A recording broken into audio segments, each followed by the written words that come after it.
데일리 브리핑. 이 노동계에서는 직원들의 권리가 더욱 강화되고 있습니다. 이에 따라 각종 소송들도 증가하고 있습니다.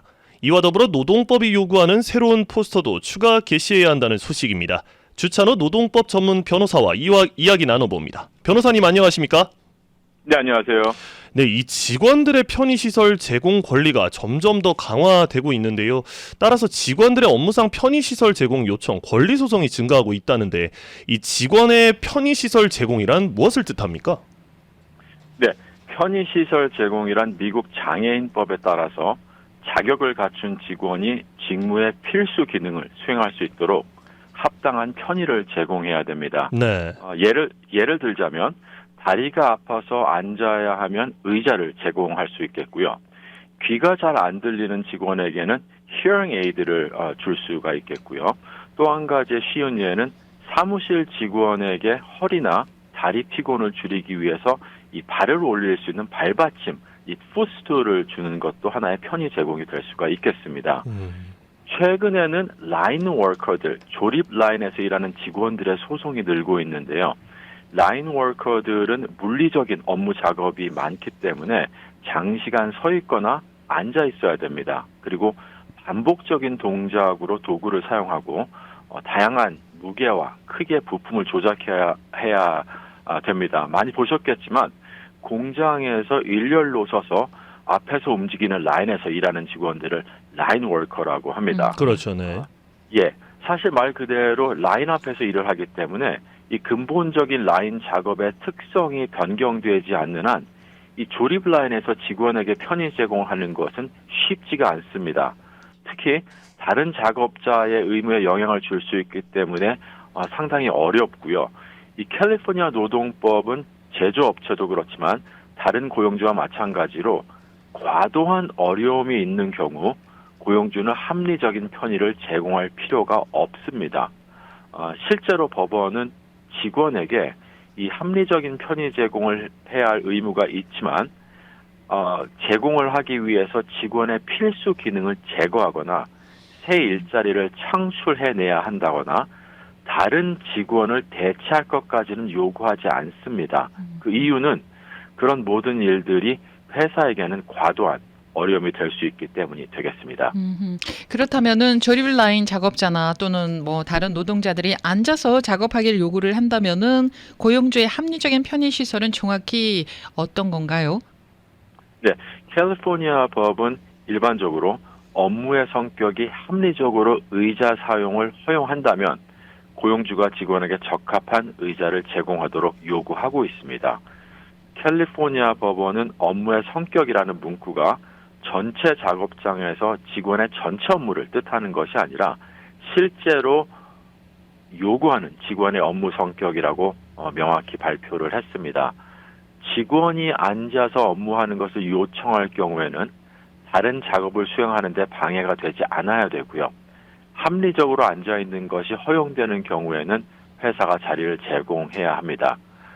특정 위치에서 직원의 실제 작업이 앉아서 가능한 경우 직원은 해당 위치에서 일하는 동안 자리를 앉아서 일을 할 자격이 있고요. 다른 직무로 인해서 직원이 서서 작업을 수행하는 경우 작업을 하지 않는 동안에는 자리에 앉을 수가 있겠습니다. 네. 이 뜻은 직원이 서서 해야 하는 작업을 적극적으로 수행하지 않는 경우에는 앉아 있을 수 있다라는 뜻을 의미하고 있고요. 업무상 착석이 가능한지의 여부는 전체적인 상황을 종합하여서 객관적으로 회사가 판단할 문제입니다. 고용주가 직원에게 좌석을 제공하지 않고 사용 가능한 적절한 좌석이 없다고 주장하는 경우 소송이 일어났을 때 좌석 사용이 불가능하다는 것을 입증할 책임은 회사와 고용주에게 있게 되겠습니다. 그러면은 혹시나 서서 작업을 할 수밖에 없는 그런 작업 환경이잖아요. 그러면은 뭐 하루 8시간 일을 해야 된다 그랬을 때 그 쉬는 시간을 뭐 제대로 줘야 된다. 왜냐하면은 계속 서서 일을 해야 하는 작업이니까 뭐 그런 규칙 같은 게 따로 있을까요? 특별한 어떤 좌석에 의해서 추가적으로 요구하는 레스트 브레이크나 뭐 어떤 브레이크 시간은 없습니다. 하지만 만약에 일을 하다가 직원이 힘들다거나 아니면은 다리가 불편하다거나 그랬을 경우에는 과도한 요구가 아닌 이상은 회사에서 어떠한 착석할 수 있도록 배려를 하고 편의 제공하는 것이 바람직하게 되겠습니다. 이 부분에 있어서는 논란이 좀 있겠습니다. 그렇죠. 네. 예, 이 뭐 방금 말씀하신 대로 이 업무 성격 기준이라고 그러잖아요. 이 업주 입장에서는 지속적으로 고심해봐야 되는 문제인 것 같은데 이 캘리포니아주 법원에서 실제로 직원이 의자를 요구한 소송 사건이 생각보다 많은 것으로 나타났다고 합니다. 뭐 최근에도 안전한 의자 케이스들이 있었습니까? 네, 의자 케이스라고 부르겠습니다. 의자 케이스가 네. 꽤 많습니다. 생각보다. 네. 최근에는 대형 식료품 체인인 세이프웨이, 모든 분들이 아시는 세이프웨이 케이스가 되겠는데요. 캐시어로 일하는 직원이 작업을 수행하는 동안 적절한 좌석을 제공하지 못했다고 주장하면서 캐시어와 다른 직원을 대신해서 집단 소송을 제기했습니다. 결과적으로 세이프웨이는 직원들에게 1,200만 달러의 손해배상금을 지불하기로 합의를 했고요. 저희가 또 굉장히 잘 알고 있는 CVS Pharmacy도 소송을 당했습니다. 이 CVS Pharmacy도 마찬가지지만 합의를 하기로 해결하는 방식을 채택을 했고요. JP 모건 체이스 은행도 마찬가지로 의학적으로 정당성이 없는 한 직원들에게 의자를 제공하지 않겠다는 정책으로 소송을 당했습니다. 좌석에 대한 의학적 정당화에 크게 의존한 또 다른 기업은 월마트라고 볼 수가 있겠고요. 네. 월마트도 또한 캐시 레지스터에게 의자를 놓는 것이 회사 입장에서는 안전하지 못하고 위험을 초래하고 근로자의 생산성을 저하시킬 수 있다고 주장을 했습니다. 회사는 또한 업무 특성상 큰 물건을 스캔을 해야 되고 쇼핑 고객의 이 카트 또 바닥을 보거나 스트레칭을 하거나 계산대에서 떨어진 곳에서 작업을 수행해야 하기 때문에 착석이 합리적으로 허용되지 않는다고 강력히 주장을 했습니다마는 결국 8만 명이 넘는 직원에게 6,500만 달러의 손해배상으로 소송을 해결을 했습니다. 상당히 큰 액수입니다. 네네. 마켓 같은 데 가보면은 요즘은 거의 다 캐시어 일 하시는 분들에게 의자가 다 있던데요. 네. 이게 아마 이런 소송들의 영향이지 않을까 싶기도 합니다. 그리고 이게 앞서 말씀하셨던 부분은 좀 직원들 입장이 대변된 것 같은데 그렇다면 좀 업주들 입장에서는 좀 평소에 어떻게 준비를 좀 해야 이 소송에 직면하지 않겠습니까, 변호사님? 예, 굉장히 중요한 것은요, 이 합리적으로 안 착석을 한 상태에서도 아무런 문제 없이 업무를 수행할 수 있느냐가 중요합니다. 그리고 그 업무를 수행할 수 있느냐 없느냐가 이런 케이스를 보게 되면 워마트처럼 굉장히 회사 입장에서 주관적으로 판단을 하는데요.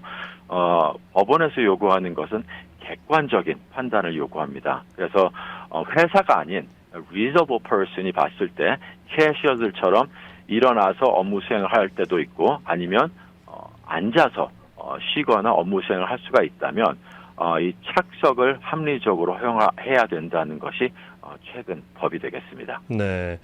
자, 다음은 이제 노동법이 요구하는 게시물, 즉 포스터가 새롭게 업데이트되었다는 소식인데요. 이 고용주는 어떤 포스터를 추가적으로 게시해야 하겠습니까? 네, 캘리포니아주 공정고용주택부는 여러 가지 포스터와 팸플렛을 업데이트를 했습니다. 뭐 많이 아시겠지만 이미 고용주들이 벽에다가 여기저기 상해보험이나 최저임금 아니면 세이프티나 헬스에 대한 포스터를 이미 많이 붙여놓으신 걸로 알고 있습니다. 네, 그렇죠. 모든 회사가 필수 포스터의 최신 버전을 다시 한번 받아서 게시를 하셔야 되겠습니다. 일단 첫 번째로 최근 업데이트된 차별과 괴롭힘 금지에 대한 포스터를 게시하셔야 될 것 같고요. 두 번째로는 5명 이상인 캘리포니아 고용주는 3가지 정도의 포스터를 다시 업데이트해서 게시하셔야 되겠습니다. 첫 번째는 트랜스젠더에 대한 권리에 대한 포스터가 있어야 되겠고요. 두 번째는 임산부 권리와 의무에 대한, 그리고 세 번째는 연방가족의료휴가에 대한 포스터를 업데이트된 포스터를 다시 게시를 하셔야 되겠습니다. 게시하는 포스터가 있고요.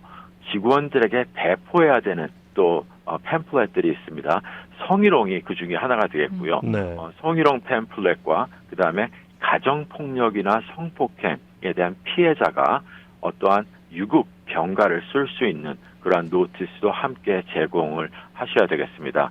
여기서 가장 중요한 포인트는 Department of Fair Employment and Housing 공정고용주택부에서는 영어 외에도 다른 언어로 된 포스터들을 제공을 하고 있습니다. 그래서 다른 언어를 구사하는 직원이 10% 이상인 그러한 고용주나 회사는 고용주의 모든 정책을 10% 이 직원이 사용하는 언어로 번역을 해야 되겠고요.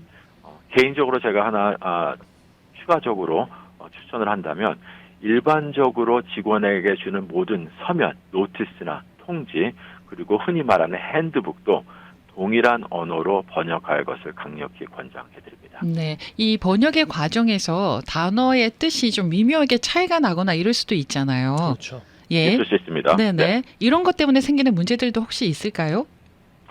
그래서 저희가 항상 추천해드리는 것은 예. 직접 어떠한 인터넷에서 구글 트랜슬레이트로 다 번역을 하실 수도 있겠지만 네. 번역을 잘하는 업체나 아니면 전문가에게 맡겨서 이 정확한 트랜슬레이션이 된 것을 확인을 하고 배포하시는 게 가장 안전하겠습니다. 네, 좀 정리를 해보면 뭐 직원분들 입장에서는 자신의 권리 챙기시고 또 업주 입장에서는 의자와 관련한 직원의 업무 성격 기준 챙기시고요. 또 대책 그 업데이트된 포스터 잘 챙기셔야 하겠습니다. 네. 변호사님 감사합니다. 네, 감사합니다. 네, 주찬호 노동법 전문 변호사와 함께했습니다.